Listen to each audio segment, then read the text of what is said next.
name is Chef Dan, and I wanted to show you a simple, fun Mother's Day treat or anytime treat that you can do with simple ingredients. So we're gonna make a tarte tatin.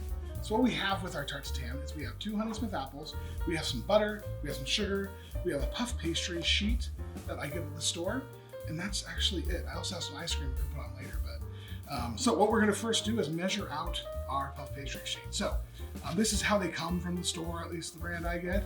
We're gonna take out our little plastic things here, and you're gonna wanna take like a 10-inch pan, and you wanna measure it. So I just kind of put it on here and take my knife, and I'm just gonna cut around the edge.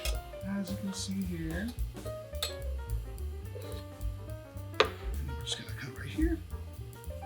All right, so we have our puff pastry shell done. We're gonna take our little corners, save them for something else. And now we have our shell here. So we're just gonna kind of let that rest right there. While that's resting, we're gonna take it over here and we're gonna prep our apples. So I have Granny Smith apples, like I said earlier, but you can literally do whatever you want. I'm not necessarily whatever you want. Some apples might get a little mushy, but I love a Honey Crisp. I love Granny Smith, Macintosh, anything with a little bit of sourness to it. A little tang is always nice. So we're gonna take the peel off these. You don't necessarily have to take the peel off. I like to. If you do leave the peel on, you can kind of leave it on in an artistic fashion, and I'll kind of show you what you can do with that if you choose to leave it on, but I wouldn't. I would take it off. So we're gonna peel both. This calls for about 2 apples, and what we're gonna do is we're going to peel them, core them, and then make magic. So this is a fun dessert. Like I said, I do this in a lot of my demos. I do this at home, but kind of a nice surprise for your mom or a mom in your life. And I'm just gonna peel this guy real good.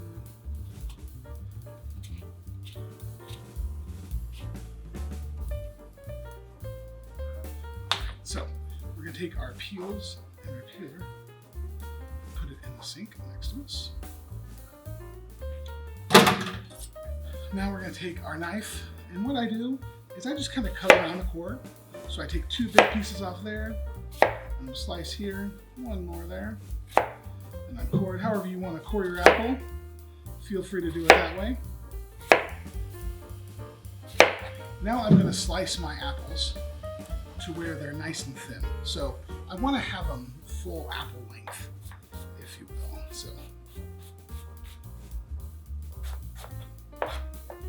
all right, so we're done with our apples. We have them sliced up. We don't need to put lemon juice on them or anything like that because we're going to be using them really quickly. So we have our apple sliced here. I'm going to take the pan, that pan I measured earlier. A 10-inch or an 8-inch pan is going to work great. I have some softened butter, and I'm going to take the butter and I'm going to smash it on the bottom of the pan. And you want to have your pan kind of cold because you kind of want to have the butter kind of melt or kind of attached to the pan itself. But essentially we're making, this is where you get again. I'm using gloves, but you know, you can use your hands if you want. You can use whatever you feel like. But we're going to continue kind of mushing out this butter. You can see we have our butter soft, but we don't really want it melted. We just want it soft. And I'm going to use probably about a half stick of butter, more or less. Okay, so now we talked about our sugar. Our sugar is our next ingredient, and we're going to spread our sugar out over the butter. And I don't have exact measurements for this, but you want to have enough sugar on there that you want to cover everything on the bottom. So now we're going to take our apples and we're going to start arranging them around the pan in a circular fashion. So we're just going to take our apple slices and start getting it around the pan like this. This design is actually, you'll see what we do when we pull out, when we pull it out of the oven, because this will go in the oven. So make sure the pan that you use is oven safe. And but this design that we're making will matter when you flip it over, which is like the big reveal at the end. You're going to flip the the pan over, and voila, you have this beautiful pastry ready to go. So we're going to continue working our way around our pan. And if you really wanted to have, you could have probably this step ready, like just ready to go in the refrigerator if you wanted.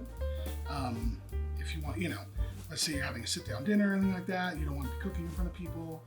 You could do everything up to this step, a couple hours before. That would be totally fine. But you can see with my apples, I have them all shaped kind of. The front end is going all in the same direction. And then once I have my pan filled out, like I pretty much do here, I'm just going to take the rest of the apples and kind of put them on top.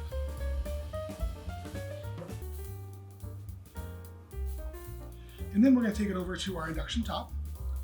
And on our Thermador induction top, we're going to turn it on. And we're going to turn this on. We want this heat about a 7. So it's 1 to 10, 1 to 0 to 9, and we want to take this to a 7. And we don't want to touch the pan at all. So now we're going to let the pan cook.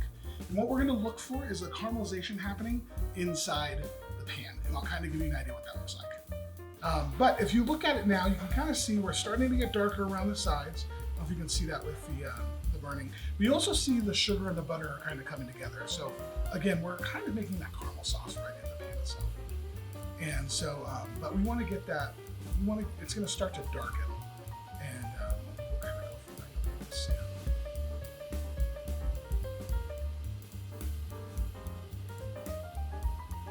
And I'm currently still at a 7. I haven't really touched anything. If you don't have induction, this works fantastic on gas or electric or whatever. We're just choosing to use induction today. But the thing I love about induction is that you have such control over your pan. When I turn induction off, it's just like gas. It's just heat's gonna go completely away. And when I turn it on, it's almost instant. You're boiling a cup of water in under 30 seconds. And so it really works great for exactly that. Induction looks like a normal electric cooktop, but it performs like gas, and it's easier to clean than both of them. To say it performs like gas is not even true. It's much faster and much more exact than gas. So induction is kind of a newish technology. I really believe it's the technology of the future. It's fantastic. We have our pan's cooking, our butter's in there. We want to start seeing that butter start to caramelize pretty soon. In fact, I'm going to turn this up a little bit. You want to be careful because induction is very powerful. You don't want to burn it. But we want to start seeing some darkening happening there.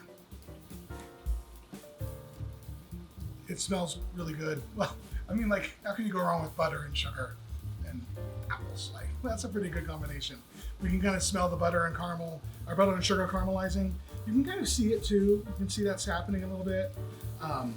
We turned, so now we actually turned up a little more because I want to get my, I'm going to start seeing that action happening.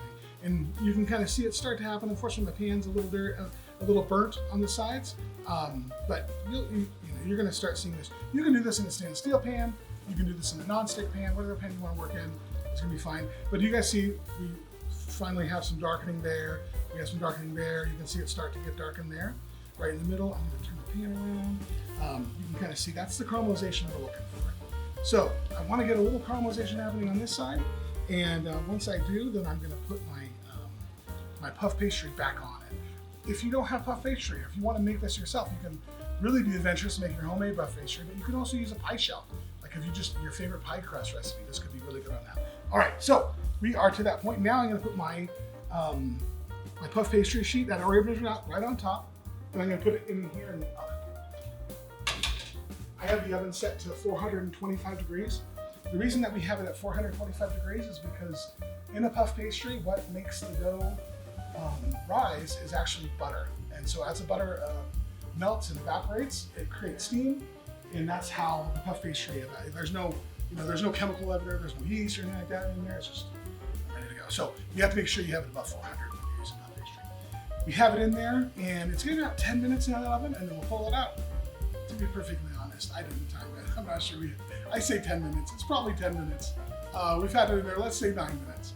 But what you want to look for, and the reason I don't really, nail down a time is it can be different. Your oven might cook different than my oven, might be a different function or anything like that. So it's about 10 minutes. What you want to see is you want to see some caramelization on top of the puff pastry. You're going to look in your oven, your puff pastry's puffed, which you're supposed to do. And then you want to look for some colorization on the top. You know, it's going to look nice and beautiful. And ours is about there. So this is going to be, of the whole process of making this dish, this is going to be the part that's going to be the part that you have to be the most safe with. Because what we're going to do is we're going to take out the hot pan and we're going to flip it over onto this. And we don't want to burn ourselves or anything like that. So you'll see how I do it, and then you'll be able to do it too. All right, so we're going to go over here to the oven, and we're going to check it out. It looks really good. I've got my hot pad. We're going to put that there. And so the reveal, and you want to do this in front of your guest because it's pretty awesome. So you're going to take your cutting board, and you're just going to flip it over like so.